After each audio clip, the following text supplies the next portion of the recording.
আপনি কোনো মুসলমান লোককে পাবেন না যে মসজিদে উঠে তাস খেলে, জুয়া খেলে, নেশা করে, বিড়ি সিগারেট ফুঁকে, পাবেন না। অথচ আমাদের সনাতন ধর্মের দিকে তাকিয়ে দেখুন, আপনাদের এদিকে হয় কিনা জানি না বাবা, আমাদের ওদিকে প্রায় প্রতিটা মন্দিরে একটু সন্ধ্যার পরে, রাত বাড়লো কি বাড়লো না, ওই পাড়ার ছেলেগুলো মিলে তাস খেলতে শুরু করে দেয়। তাহলে এতে মন্দিরের সম্মানটা কোথায় বজায় থাকছে বলুন?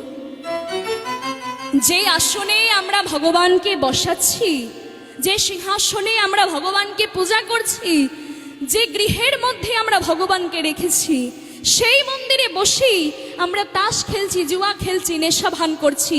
তাহলে এতে আমাদের সনাতন ধর্ম নষ্ট হবে না তো আর কিসে হবে?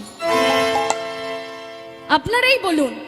আপনি কোনো মুসলমান লোককে পাবেন না যে মসজিদে উঠে তাস খেলে, জুয়া খেলে, নেশা করে, বিড়ি সিগারেট ফুঁকে, পাবেন না।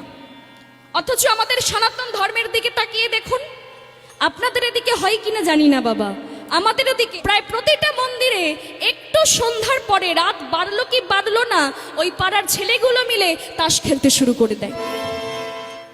তাহলে এতে মন্দিরের সম্মানটা কোথায় বজায় থাকছে বলুন?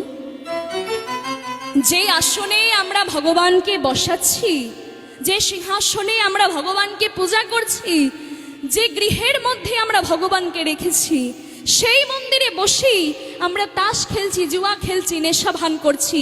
তাহলে এতে আমাদের সনাতন ধর্ম নষ্ট হবে না তো আর কিসে হবে? আপনারাই বলুন।